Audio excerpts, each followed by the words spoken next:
হ্যাঁ 10 পর্যন্ত উঠেছে 11 উঠছে চাপ দেবো হ্যাঁ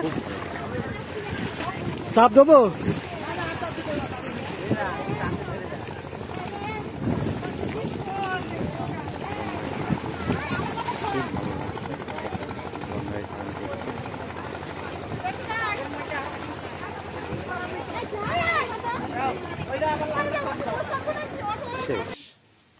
আমাদের চান করা শেষ হয়ে গেল, এবার গঙ্গা স্নান করে উপরে উঠলাম।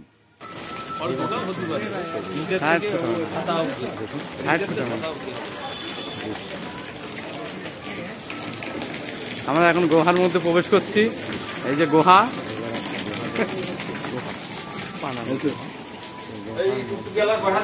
না না না এই তো গুহার মধ্যে ঢুকেছি।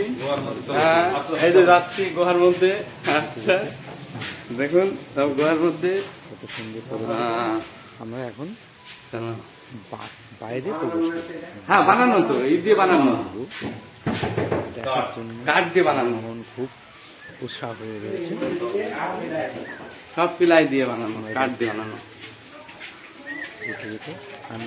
আমি বেরোলাম,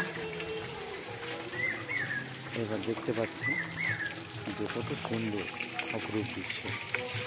সব পুতুল বা মূর্তি সাজিয়ে রেখেছে, বাঁশ গাছ এত সুন্দর করে সাজিয়েছে। এই যে এইদিকে চোখ দুটো টিকটিতে ভরে।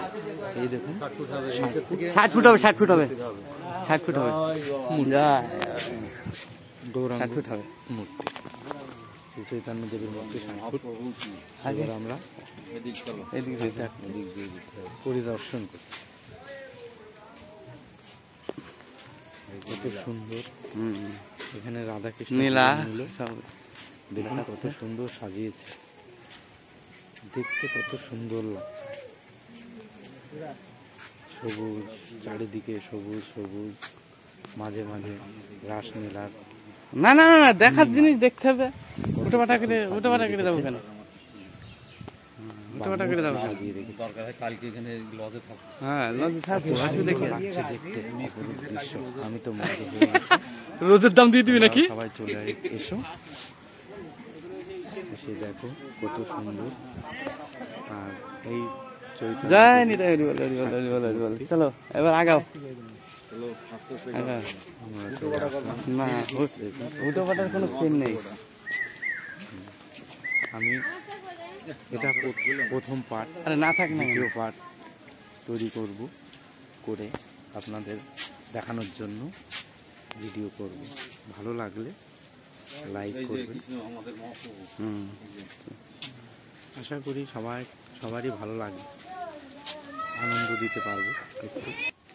দেখুন কত সুন্দর অপরূপ দৃশ্য। সব সিনারিগুলো ঐতিহাসিক, সব সিনারিগুলো তুলে ধরেছে চৈতন্যদেব। সব মূর্তি সাজিয়ে রেখেছে, কত সুন্দর দেখতে। দেখুন এবং উপভোগ করুন। এখানে গেট আছে, আমার পেজটা। হ্যাঁ গেট আছে তো, এই যে চৈতন্য দিক দিয়ে রাস্তা আছে, চলে আসুন। ফলো করুন, চলে আসুন। নিত্য নতুন ভিডিও আপলোড দেখুন এবং দারুণ জিনিস আপনাদের মন ভরে যাবে। কে বলো চলে আসছি জায়গায়, বলো জায়গায় চলে এসছি। হ্যালো কেন জায়গায় চলে আসছি বলো।